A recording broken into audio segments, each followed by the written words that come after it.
नमस्कार दोस्तों, फिर से एक नए वीडियो में आपका स्वागत है। दोस्तों, आज की इस वीडियो में हम जानेंगे कि अपना आवासीय प्रमाण पत्र एसटीओ लेवल तक कैसे अप्लाई करते हैं। तो उसके लिए दोस्तों आपको क्या करना है कि झार सेवा का पोर्टल लॉगिन कर लेना है और झार सेवा का आईडी पासवर्ड कैसे क्रिएट करना है उसका भी वीडियो बना करके हमारा जो है इस यूट्यूब चैनल पे डाला हुआ है, तो आप जा करके सर्च करके देख सकते हैं। तो सबसे पहले आपको अपना झार सेवा का पोर्टल लॉगिन कर लेना है। लॉगिन करने के बाद यहाँ पे देखिए अप्लाई फॉर सर्विस का एक ऑप्शन दिया हुआ है। इस पे जैसे ही क्लिक करेंगे व्यू ऑल अवेलेबल सर्विस पे आप आ जाएंगे। सर्विस में यहाँ बहुत सारा सर्विसेज शो हो जाएगा। लोग में इधर उधर सर्विस शो होता है। जैसे मेरे चौथे नंबर पेज पे यहाँ पे देख सकते हैं कि 35वें नंबर कॉलम पे issue of local resident certificate है। किसी किसी में कॉलम इधर उधर होते रहता है, तो आपको अपने हिसाब से कॉलम देख लेना है। इसके बाद सिंपल हम issue of local resident certificate पे क्लिक करेंगे। क्लिक करने के बाद यहाँ पे फॉर्म भरने का ऑप्शन ओपन हो जाएगा। अब यहाँ पे देखिए सबसे पहले आता है एप्लीकेशन टाइप यानी आवेदन का प्रकार। तो यहाँ पे अगर आपको जल्दीबाजी में जरूरत है तो तत्काल पे क्लिक करना है, और नहीं जरूरी है जैसे आराम से बनता है तो आपको नॉर्मल में ही करना है। इसके बाद आवेदक का हम यहाँ पे नाम मेंशन करेंगे। आवेदक का पूरा नाम हिंदी भाषा में मेंशन करेंगे। जो भी है, जेंडर है मेल फीमेल, वो सेलेक्ट कर लेना है। मोबाइल नंबर मेंशन करना है, ईमेल मेंशन करना है, डेट ऑफ बर्थ मेंशन कर देना है। थोड़ा सा नीचे आएंगे रिश्तेदारों का विवरण में, तो यहाँ पे अप्लीकेंट आवेदक, मतलब कि आवेदक जैसे कि अगर लड़का है तो सन ऑफ हो सकता है, लड़की है तो डॉटर ऑफ हो सकता है, और अगर वो यहाँ की बहू है तो वाइफ ऑफ कर सकते हैं, जो अपने हिसाब से सेलेक्ट करना है। इसके बाद यहाँ पे रिलेटिव का डिटेल्स मेंशन कर लेना है। मेंशन करने के बाद थोड़ा सा नीचे आना है, परमानेंट एड्रेस ऑफ अप्लीकेंट, यानी कि जो आवेदक है उनका अस्थायी पता। अस्थायी पता यहाँ पे जो भी उनका घर है, state, district, sub division, location type, police station, post office, pin code select कर लेना है, अपना यहाँ पे मेंशन कर लेना है। और अगर परमानेंट एड्रेस सेम है तो यस करना है, और नहीं है तो नो कर करके और जो भी एड्रेस है डाल सकते हैं। इसके बाद थोड़ा सा नीचे आएंगे। अब यहाँ पे देखिए लोकल रेसिडेंट क्लेम डिटेल्स, यानी कि स्थानीय निवासी होने का आधार आप क्या दे रहे हैं। जैसे कि अगर मान लीजिए आप खतियान दे रहे हैं तो आपको कंडिका 1 सेलेक्ट करना है। या फिर अगर आप केवाला दे रहे हैं तो केवाला के लिए क्या है कि यहाँ पे कह रहे हैं कि भौगोलिक सीमा में विगत 30 वर्षों से अधिक अवधि से निवास करता हो, तो आपको क्या करना है कि 1985 से पहले का केवाला अगर यूज करें तो आपको 2 नंबर पे सेलेक्ट करना है। इसके बाद नीचे आना है। इशू बाय अथॉरिटी, मतलब जारी कहाँ से आपको करना है, तो सब डिविजनल ऑफिसर यानी कि एसडीओ तक। एसडीओ तक के लिए अप्लाई हम चुने हैं तो एसडीओ तक ही शो होगा। इसके बाद यहाँ पे घोषणा डिक्लेरेशन बाय एप्लीकेंट में आना है। डिक्लेरेशन बाय एप्लीकेंट में क्या आपके माता पिता को झारखंड के स्थानीय निवासी का प्रमाण पत्र प्राप्त है, तो प्राप्त है तो यस करना है। अब यहाँ दूसरा कॉलम है कि आपके माता पिता पूर्वजों का नाम खतियान में दर्ज है तो यस करना है।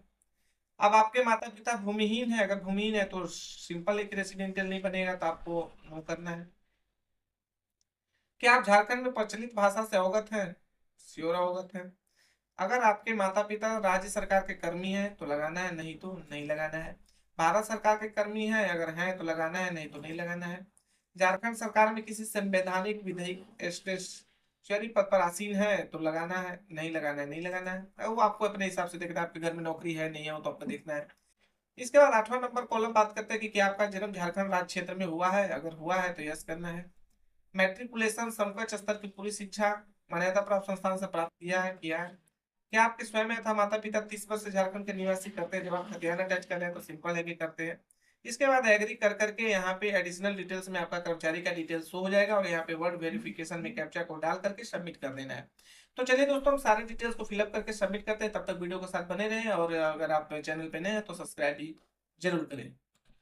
तो चलिए यहाँ पे हम सारा फॉर्म फिलअप कर लिए। फिलअप करने के बाद यहाँ पे एक ऑप्शन आता है अटैच नेचर। अटैच नेचर करने से पहले आपको क्या करना है कि पूरा डेटा को एक बार मिला लेना है, क्योंकि अगर आप बिना डेटा मिलाए आप आगे पढ़ जाते हैं तो पढ़ने के बाद आप फिर आप इसको एडिट नहीं कर पाएंगे। तो चलिए मैं यहाँ पे सारा डेटा मिला लिए। मिला लेने के बाद यहाँ पे अटैच नेचर पे क्लिक करेंगे।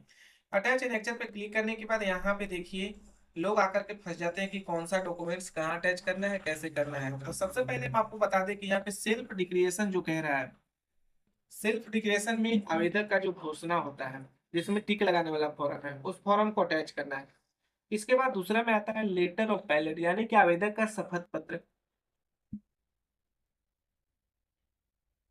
तो जिसमें आपका शपथ पत्र, जिसमें आपका वंशावली रहता है, उस पेपर को अपलोड करना है। इसके बाद आता है रेसिडेंशियल प्रूफ। रेसिडेंशियल प्रूफ में आपको डॉक्यूमेंट्स अटैच करना रहता है, जैसे आधार कार्ड हो, वोटर कार्ड हो, राशन कार्ड हो, कोई भी एक रेसिडेंशियल प्रूफ अटैच करना हो। इसके बाद document in advance of claim for local resident में क्या करना है कि खतियान, रसीद, आधार कार्ड, जो भी एक्सटर्नल डॉक्यूमेंट है सारे को पीडीएफ में बना करके और इसमें संलग्न कर देना है, अटैच कर देना है। तो चलिए हम सारे फॉर्म को यहाँ पे अटैच कर लेते हैं और सेव एनेक्चर पे क्लिक करते हैं। दोस्तों अगर आपको डॉक्यूमेंट्स अटैच करने में कोई भी दिक्कत आता है तो निधड़क आप कमेंट कीजिए और हमारे व्हाट्सएप ग्रुप से ज्वाइन कीजिए, हम आपका हेल्प जरूर करेंगे। तो चलिए यहाँ पे हम डॉक्यूमेंट अटैच करते हैं।